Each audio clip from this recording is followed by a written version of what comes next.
It's finally happened then. Max Verstappen and Lewis Hamilton collided in the British Grand Prix, but you don't need me to tell you that. So let's get into the saga that everybody's talking about in F1. Joining me, Glenn Freeman, to go over it in more detail is Scott Mitchell. And Scott, there's only one place to start, and that's to find out what you think of the incident itself. And did you think that anyone was more to blame than the other? Yeah, I did think that Lewis Hamilton was slightly more to blame, but that doesn't mean I think it wasn't a racing incident. I don't think you need it to be exactly 50-50 down the middle for it to be a racing incident. I think you just need something like this where there's a collision that both drivers play a part in. So Hamilton was obviously being very aggressive and no compromise on the inside, which is a step change for him. We normally see him being a bit more cautious, being willing to sacrifice that moment to live to fight another day, live to fight another moment in the Grand Prix. Whereas Max is full Max Verstappen. He doesn't yield an inch. And in this battle, we finally saw a version of Hamilton and Verstappen going into a corner with neither of them being willing to yield. So it's Hamilton diving to the inside, Verstappen giving him a very, very tight angle of entry, then opening it up a little bit. Hamilton understeering slightly wide on entry and not keeping the car quite tight enough to the apex.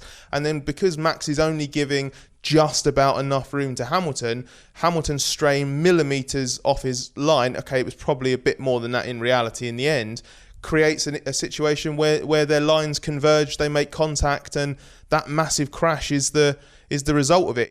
Yeah, I think I'd have been perfectly okay with that being left as a racing incident. I can see why they gave a penalty for the reasons you've outlined there, but the fact that the margins were so fine and that you could place some responsibility on each driver is probably why the penalty was quite lenient, really. The only other thing I'd add is that Verstappen, and this has nothing to do with the blame for the incident, but Verstappen was in the position where he had a big championship lead and the faster car in race trim. So you talked about Lewis normally being the one that tries to live to fight another day. Maybe in this case, Max could have tried to play the percentages a little bit more. But afterwards, Scott, we heard from all sides of this, of course. And let's first focus on what we heard from Lewis. He was saying things like having to show that he'll never back down and that he doesn't want to be bullied on track.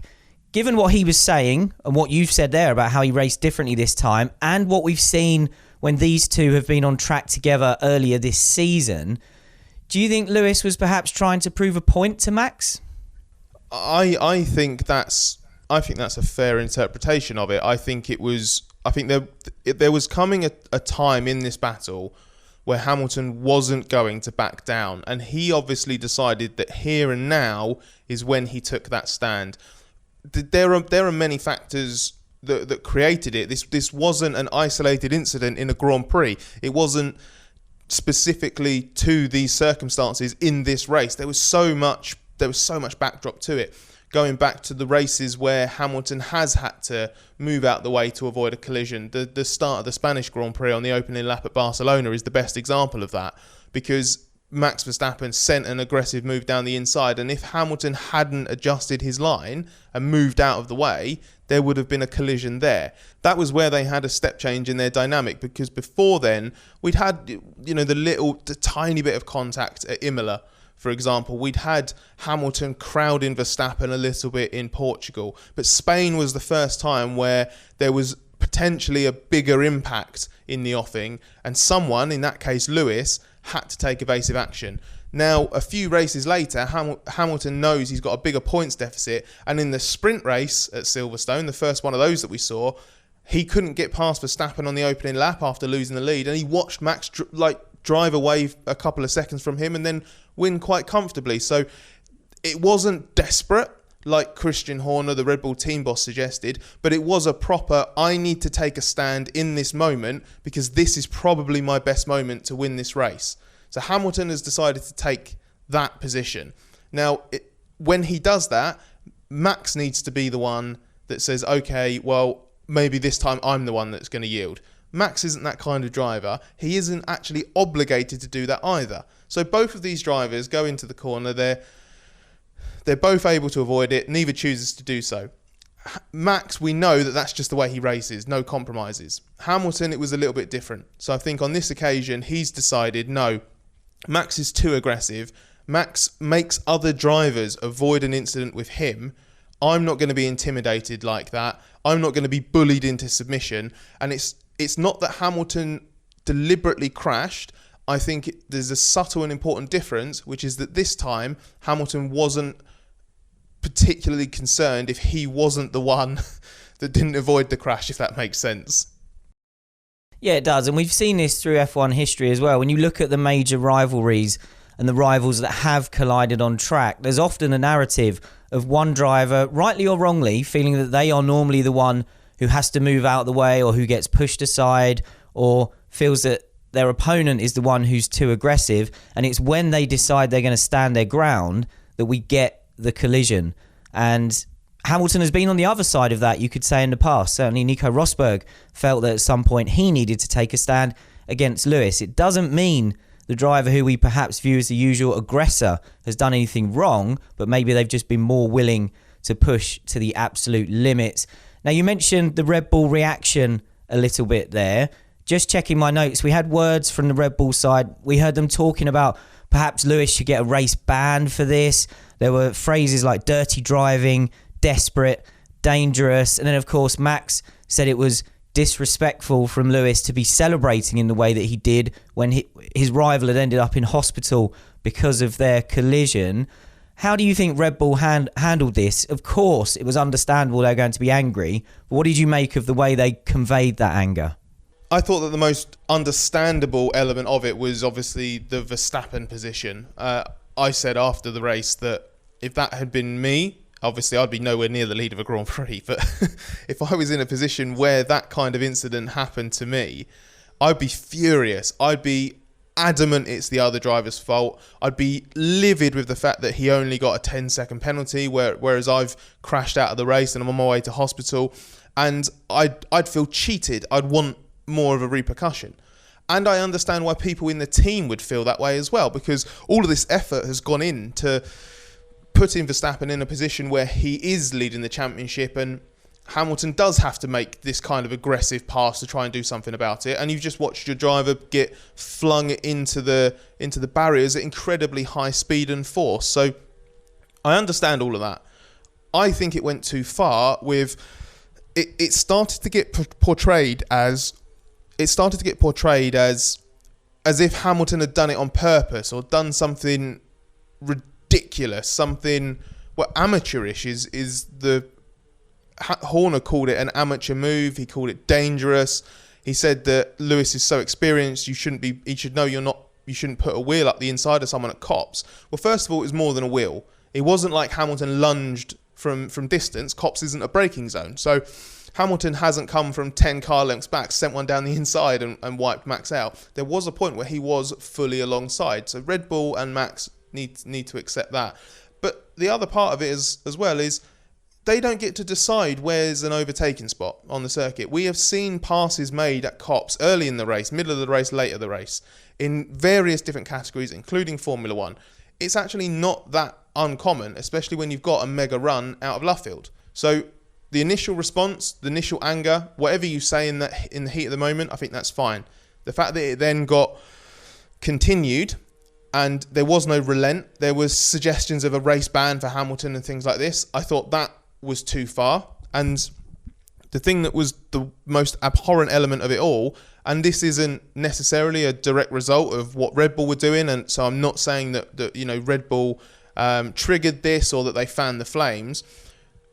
The worst part of it is the fact that Hamilton was subject to racist abuse during the Grand Prix and then afterwards with people who were angry about the controversial collision. And I've seen written messages, I've seen monkey emojis, the sort of overt, nasty stuff that F1 likes to pretend doesn't happen in this world and is reserved for sports like football. We know that there are issues in Formula One, and an incident of this magnitude has actually brought it to the surface. So that was, of all of the reactions we saw, that was the most regrettable part. Yeah, that sort of thing is completely unacceptable and should open F1's eyes really to the fact that this is a wider societal problem that can bring itself to the surface in F1 as well. But as Scott said there, that side of things isn't Red Bull's fault at all. And as we've discussed, Lewis was entitled to go for the move. Max was entitled to leave him some racing room, but not too much racing room. That's racing hard. And if Lewis hadn't drifted away from the apex, there probably wouldn't have been a collision. I think that's why we both feel perhaps a racing incident would have been fair enough. Lastly, though, Scott, we have to look ahead. What's going to happen now between these two? And will they race each other any differently? Which ultimately means, are they going to collide again this season? I think there's going to be an immediate flashpoint. I think I can't see it. I can't see any scenario other than these two being on the front row in Hungary. And we know that the first couple of corners of Hungary lend themselves very kindly to running your rival out of road. So whether it's Verstappen in front, whether it's Hamilton leading and trying to defend, I would be surprised if this doesn't create an immediate follow-up flashpoint. And then we obviously have the summer break where I think maybe tensions can simmer down a little bit, emotions can calm down. We come back after the summer break and maybe there's a bit of a reset. But even if that's the case, I can't see how this doesn't run through the rest of the season. It's notched the rivalry up. It has put Verstappen in a position of not necessarily retaliation, but Verstappen is going to feel very aggrieved by this. So now it comes down to how they react. Is Hamilton going to be emboldened now? He knows that actually I don't need to yield to Max, and if I don't yield, maybe I'm not the one that's going to come off worst. So maybe Hamilton will continue to leave a front wheel or a nose in. Maybe he won't be the guy that yields.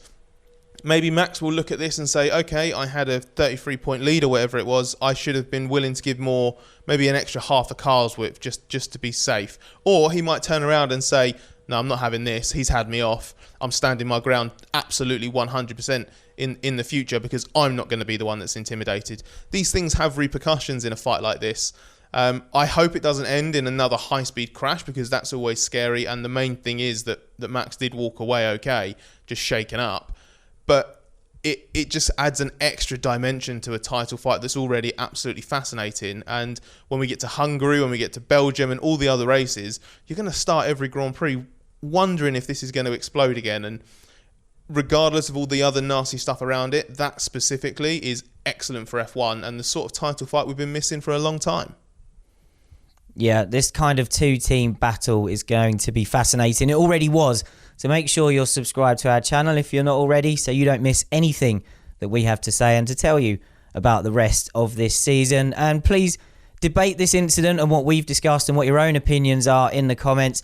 Please try to keep it civil and understand that we are allowed to disagree on these sort of things. Everyone's going to have their own take on it, and it's interesting. That's the great part of debate, is to hear what other people think and to see viewpoints that are different to your own. So, as we say, please join the debate in the comments, but try to keep it civil if you can. And we'll be back very soon with more stuff to talk to you about from Formula 1 2021, a season that is shaping up to be absolutely brilliant.